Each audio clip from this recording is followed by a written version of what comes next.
Hi, I'm Cheng Thom, and you're watching Ask Kai Quickies, a series of short videos in which I give you tricks, tips, and advice about sex, dating, and everything you've wanted to know about living a good queer life.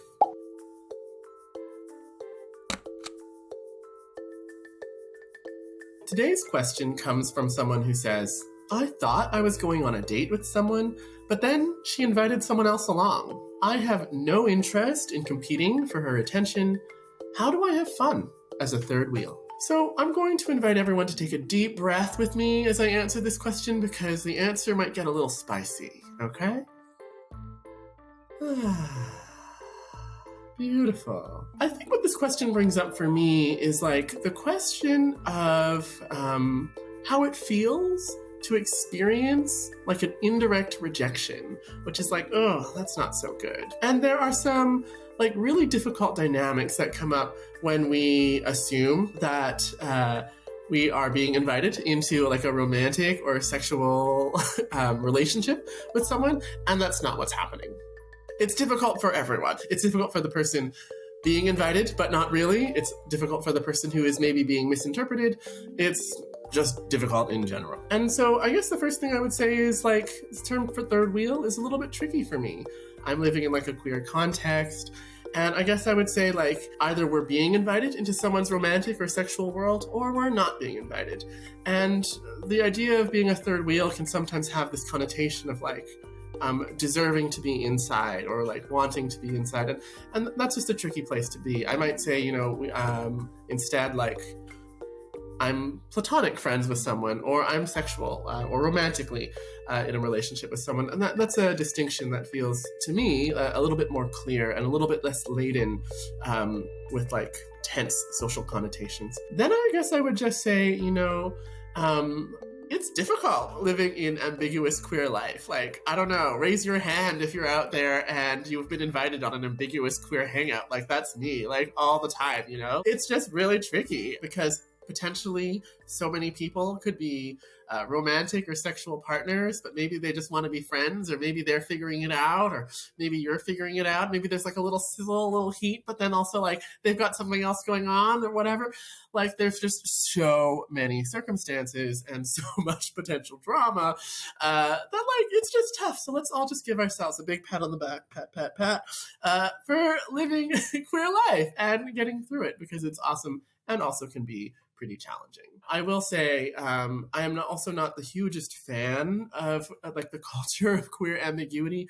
I am a person whose brain and heart and soul just really does much better with clear communication. And this might be the case for some of you out there as well. One of my favorite questions to ask people when we are setting up a hangout, and I think it's a date, or it might be a date, or I would really like it to be a date, is to ask this very powerful question. And the question is, so is this a date? This question changed my life. I learned it when I was 22, and it's actually transformed everything for me. I ask it right away. I ask it of straight people. I ask it of homosexuals. I ask it of queer folks. I ask it of every single person who might ostensibly ever be asking me on a date at any time, and I don't know, because I want to know. I'm like, that sounds really fun. I would love to go on a picnic with you. Is this a date? That's amazing. Yes, for sure. Your request for me to help you with your homework is really valid. Are you thinking of this as a date? Like, so important to get clarity on this. And I will say this is like a shocking question to a lot of people out there in both the queer and the straight worlds. They're like, outre, But like, I just, there's actually nothing wrong with asking people what their intentions are. And I think this question can be asked in a very cutesy, fun, flirty way if you also hope for it to be a date. Like, so is this a date? Or like, if it's like kind of like you're not sure and the situation's kind of tense and maybe it's an inappropriate request, you can be like, I just wanted to ask, are you thinking of this as a date or platonic, right? There's a lot of ways to ask the question, but it's short and simple almost always.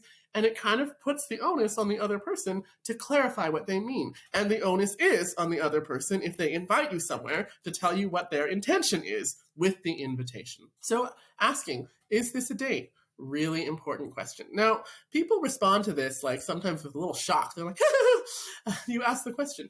That's okay. it is okay for people to be like, oh, I wasn't expecting to be asked that.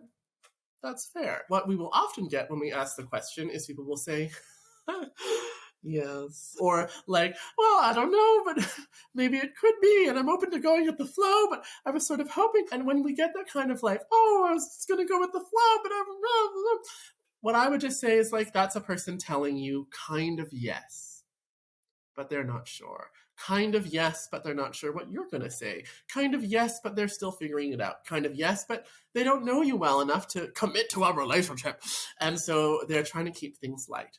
In which case, I would just reflect to them, oh yeah, so what I'm hearing is like maybe, but you're not sure what you're committing to yet, or maybe, but you want to find out. And then what I always say to people is, if I want to go on a date with them, then I would say, could we call it a date, but make it really low pressure? And any of us can say, I don't want to go on a second one.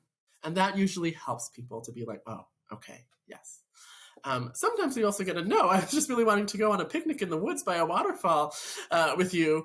And I'm like, wow, that's a strange thing to do with a platonic friend. I'm just joking. It's not strange, but sometimes we are disappointed.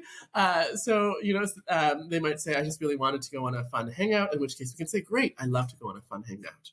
Or it is also really acceptable to say, oh, thanks so much for telling me. I actually was hoping for it to be a date, and I don't think that I'm really looking for new platonic friendships right now.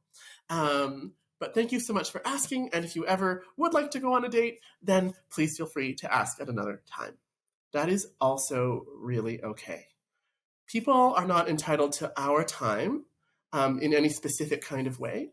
And we are not entitled to other people's time in any kind of specific way that we have not already agreed to. So getting clear on intention and invitation, always really important. It can feel kind of awkward. The reason most people avoid it is because we fear rejection and disappointment. And I would say one of the best ways to handle that is to, first of all, be in ourselves, really clear that disappointment is allowed. And that rejection is also allowed and even good to clarify before we end up on a sort of a weird hangout that nobody is sure what's going on with. Then we also need to really prepare ourselves to be disappointed and to hear rejection. One of the most beautiful phrases that I've ever learned is, thank you for telling me no. Because someone telling you no to a date or a sexual interaction is a beautiful gift. Then you know what their boundary is and you can respect it. And my goodness, there are lots of terrible things that could happen if we didn't know that was a boundary and accidentally or intentionally didn't respect it. So it is a beautiful gift to receive clarity and to know rejection is actually really helpful for us to know how someone wants to be treated, even if it hurts in the heart. And so we need to be ready, I would say, to get that kind of like jolt of like, oh no, it wasn't a date. I really wanted it to be. And then also to be like ready with gratitude for someone telling us what it is they really want or don't want. As to the question of how to have fun as a third wheel, I would say you don't have to have fun as a third wheel. If you are not interested in spending time with someone in a platonic way, and you are particularly not interested in spending time with someone while they are exploring romance and sexuality with someone else, I wouldn't hang around like a jealous ghoul. I would just be like, I'm too busy. Thank you so much. I'm going to go home and then go home. That is okay. It is really better for everyone if we're not sticking around in situations that we don't want to be in. It's better for everyone if we're not kind of sort of implying or sort of struggling with resentment in their presence. We can just go home and look for new dates or new hangouts. We can have more fun, flirty interactions and then ask that all-important question, so, is this a date? All right, everyone, that's it for today. I'm Kai Cheng. You've been watching Ask Kai Quickies. Don't forget to like, follow, and subscribe at Xtra Magazine.